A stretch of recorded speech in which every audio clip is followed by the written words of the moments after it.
Bom, essa é a aula 01 do nosso curso de Inteligência de Enxame. E como a gente vai falar de inteligência de alguma coisa, a gente precisa primeiro definir o que é inteligência. A inteligência não é um conceito trivial, ele evoluiu bastante ao longo da história da humanidade e ele muda também de acordo com o campo de estudo. A psicologia vai ter uma resposta para a inteligência que é um pouco diferente do que a ciência da computação vai ter, que vai ser um pouquinho diferente do que a biologia vai ter, certo? O ser humano, ele, desde que ele se entende por ser humano, né, ele provavelmente se viu diferente das demais espécies. É natural que pense assim. Primeiro, ele sabe o que ele é e sabe o que ele não é. E a inteligência é uma das coisas que o ser humano notou, vamos dizer assim, de diferente do resto dos seres vivos. Né? Um ser humano consegue conversar com o outro, às vezes ele tem uma dificuldade de idioma, mas com o tempo ele consegue aprender, saber o que o outro está dizendo, só que ele não consegue conversar com o cachorro. Pode até falar com o cachorro vai latir, etc., mas a comunicação já começa a ser muito complicada. O ser humano consegue ensinar para um filho, ou para o descendente, para uma criança, alguma coisa, até para um colega e tudo, e esse aprendizado, ele, por exemplo, você ensina o cachorro a dar patinha, mas esse cachorro não vai ensinar para os filhotes dele a dar patinha. Então ele começa a notar esse tipo de coisa. E o ser humano começa a ver que tem a noção de que essa cognição, essa capacidade, essa habilidade é um dom dele. Então a gente vai ver em diversas mitologias e crenças religiosas a inteligência vindo como um dom divino, um dom sobrenatural, pertinente ao ser humano e o que separa dos demais animais. Por exemplo, na Bíblia, o ser humano já foi criado diferente, né? Foi criado um dia específico só para a criação do ser humano. Foi criado a imagem e semelhança de Deus. Só que ele adquire o senso de moralidade quando ele come da árvore do conhecimento do bem e do mal. Então ele passa a discernir o que é certo e errado e ele pode ser julgado por isso. É, esse conceito primordial de inteligência ele envolve muita moralidade. Você não pode julgar um animal pelos atos dele, um animal não é bom ou mal, mas o ser humano pode. O ser humano tem esse entendimento, né, de acordo com esse conceito mais primitivo de inteligência. Na Grécia Antiga também você tem o mito da criação das criaturas terrestres. Você tem dois titãs, Epitemeu e Prometeu, que foram incumbidos pelos deuses dessa tarefa. Epitemeu começa a dar diversos dons para os seres vivos. Então, por exemplo, o urso ganha força, a águia ganha asas, etc. E quando chega o ser humano já não tem dom nenhum para receber. Prometeu fica com pena da raça humana e dá à raça humana a inteligência e o domínio do fogo, que ele pega dos deuses. Os deuses se enfurecem com Prometeu porque isso coloca o ser humano muito acima das demais criaturas e coloca o ser humano em risco. Quer dizer, coloca os deuses em posição de risco porque o ser humano agora consegue racionalizar e tem um dom que antes era divino. Isso é um ponto em comum nessas duas histórias que eu contei para vocês, porque o discernimento do bem e do mal também no judaísmo, no cristianismo, ele antes era um dom próprio da divindade. Nem os anjos, se eu não me engano, têm isso, e também esse tipo de inteligência, tá, os titãs talvez tivessem, mas no mito fica mais como sendo uma coisa do divino. Então a inteligência aproxima a raça humana desse divino, e isso em geral enfurece a divindade. Né? No caso do judaísmo e cristianismo, porque foi uma desobediência humana. No caso da Grécia Antiga, por medo de competição. Ainda na Grécia, né, a gente tem o advento da filosofia, aí você tem a valorização da razão, a valorização da figura do filósofo, e Aristóteles ele promove a primeira classificação taxonômica, vamos colocar assim, coloca seres não vivos na base de uma escada e depois em termos, vou falar assim, de evolução, né, não é a palavra mais correta, o ser humano no topo, sendo que o filósofo está acima do trabalhador braçal e da mulher. E aí a gente tem um outro ponto, né? Assim, também não tem muita distinção de inteligência para conhecimento adquirido. Ok, até hoje você não tem. Hoje você é uma pessoa que sabe de diversos assuntos, ela pode ser chamada de inteligente. É um dos conceitos que a gente tem no dicionário. Só que a inteligência que a gente está querendo estudar aqui no curso é um atributo diferente. Não é o conhecimento que você tem, mas assim, a capacidade de processar informações, etc. A gente vai ver lá na frente. E aí chega num ponto. A pessoa mais inteligente que eu conheço é uma guria, deve ter uns 27 anos, não sei o que tem uma capacidade, facilidade de aprendizado enorme em diversos campos. Ela consegue aprender idiomas muito com certa facilidade, linguagens de programação com certa facilidade, termos matemáticos e abstratos com grande facilidade, tem interesses em diversos assuntos. E ela tinha capacidade, inclusive, de desenhar, ouvindo música e, ao mesmo tempo, ser interrompida durante uma aula e o professor perguntar uma coisa para ela e ela responder de cara o que era. E ela provavelmente não tem uma carga de conhecimento tão grande quanto se pegar um filósofo de 60, 50 anos de idade, um cientista de 60, 50 anos de idade, que talvez não tenha a mesma facilidade de aprendizado que ela, mas pelo tempo de vida adquiriu bastante inteligência. Esse conhecimento adquirido aqui a gente vai chamar de cultura. Certa parte de cultura. A pessoa é culta, ela tem uma carga de conhecimento muito grande, mas isso não é inteligência. Porque se a gente se limitar a inteligência a isso, a gente não vai conseguir chegar na inteligência que a gente chama. Depois disso a gente tem um pouco da evolução egóica, né? No caso do cristianismo, você tem Deus se encarna num ser vivo e é da raça humana. Deus se faz homem, na figura de Jesus Cristo. E isso é um ponto fundamental, principalmente na evolução do Ocidente, porque isso separa ainda mais. O ser humano agora não é mais uma mera criação. O ser humano, um membro da raça humana foi Deus. Deus se fez homem, então um membro da isso separa ele ainda mais da criação. Isso não é necessariamente uma coisa ruim, na verdade, isso foi uma coisa muito boa do ponto de vista civilizatório, porque esse é um dos pontos que talvez vai influenciar no surgimento da ciência moderna. Tá? Não vou dar para explicar isso aqui. Eu acho que esse vídeo já vai demorar mais do que 10 minutos, pelo que eu estou divagando aqui. Mas isso aí foi um ponto interessante e isso vai continuar influenciando no fato da inteligência e a capacidade moral ser uma coisa exclusiva, humana e difícil de desvincular uma da outra. Tanto é que os filósofos modernos eles ainda vão colocar o conceito de inteligência, ainda que não seja mais sobrenatural, ele ainda é vinculado com a moralidade. Então, Kant, por exemplo, ele fala que a criatura dotada de inteligência é uma criatura dotada de moral. Quando é que isso começa a mudar? Isso começa a mudar com o advento da ciência moderna. A ciência moderna ela precisa de um novo tipo de explicação para o mundo que a filosofia por si só não conseguiria chegar. Então a gente tem vários adventos, a gente tem Darwin com a teoria da seleção natural e que vai influenciar na teoria da evolução também.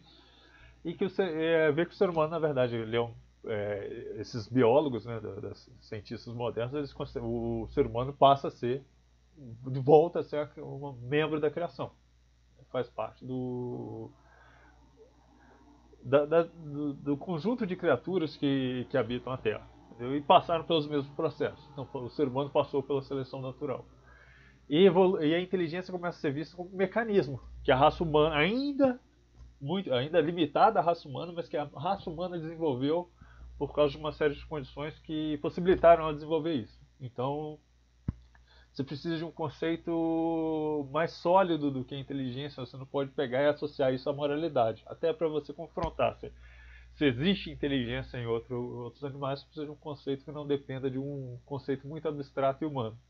Então começa a basear no que a gente conhece. Então, o ser humano é inteligente por quê? Porque o ser humano tem cultura. Ele desenvolve uma série de instituições, de rituais, etc. E passa esse conhecimento de uma geração para outra, isso seria cultura. Tá?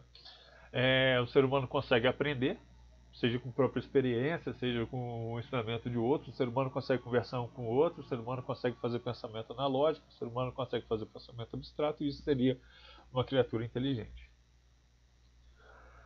a biologia evolui em um determinado ponto na taxonomia, criam-se o grupo dos primatas. Eu agora não lembro de cabeça quem foi que criou esse grupo. Eu sei que ele queria colocar o ser humano como dos símios, só que ele teve medo disso ser muito polêmico, então ele criou o grupo dos primatas.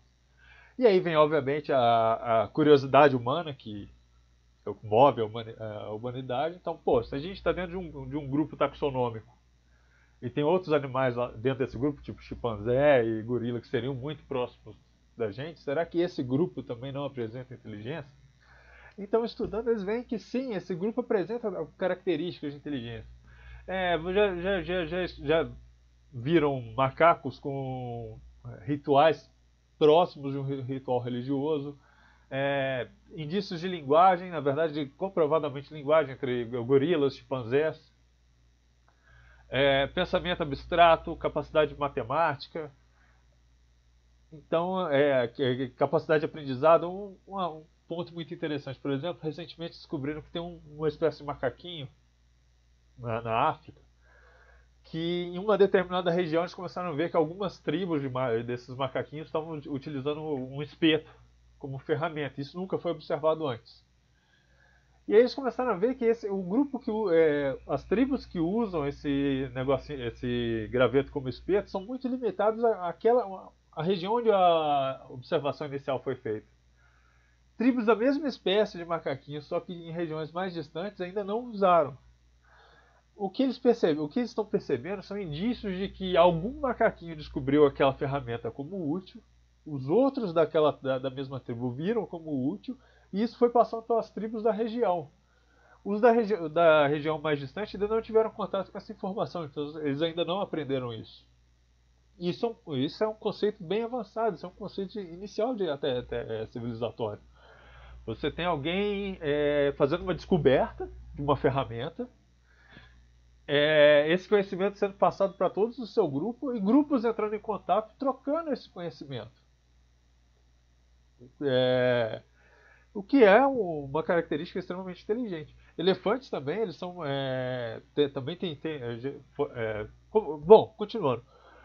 Depois de descobrirem isso nos primatas, foram descobrindo que outras espécies, tipo golfinhos, baleias, corvos, têm elementos de inteligência. O elefante, cara, que eu queria citar também, é outro que tem elementos de inteligência muito fortes presentes nele. Por exemplo, eles conseguem. Já teve casos de um elefante ter observado que ele estava numa cerca eletrificada, né, ele estava confinado numa cerca eletrificada, ele notou, ele conseguiu, através de observação, não sei o que, perceber que a caixa de eletricidade tinha uma caixa que mantinha eletricidade na rede, né, um transformador, e que aquilo que mantinha a cerca eletrificada, que impedia ele de fugir. Então ele pegou e começou a arremessar pedra e destruiu esse transformador e conseguiu com isso sair do local que ele estava confinado. Elefantes, eles enterram os seus parentes mortos, eles sofrem, eles têm período de luto, e isso é uma característica cultural. Elefantes têm noção de vingança. Em geral, você tem ataques de elefantes a aldeias depois que algum elefante é morto, não necessariamente por um membro daquela aldeia. E sabe-se que os elefantes têm uma certa capacidade de diferenciação dos seres humanos. Então é provável que o elefante saiba que aquele humano que matou não é necessariamente daquela aldeia, mas ele tem aquela necessidade de vingança, então eles se vingam destruindo uma aldeia humana. Então é um atributo de inteligência, indício de inteligência muito forte. Então a inteligência ela deixa de ser uma propriedade unicamente humana e passa a ser estendida a todos os animais. Aqui a gente tem a figura de um corvo. O corvo é um dos pássaros mais inteligentes do mundo. Ele está usando um espeto aqui para pegar uma larva. O corvo, eles são capazes de pensamento abstrato e até de realizar determinadas operações matemáticas.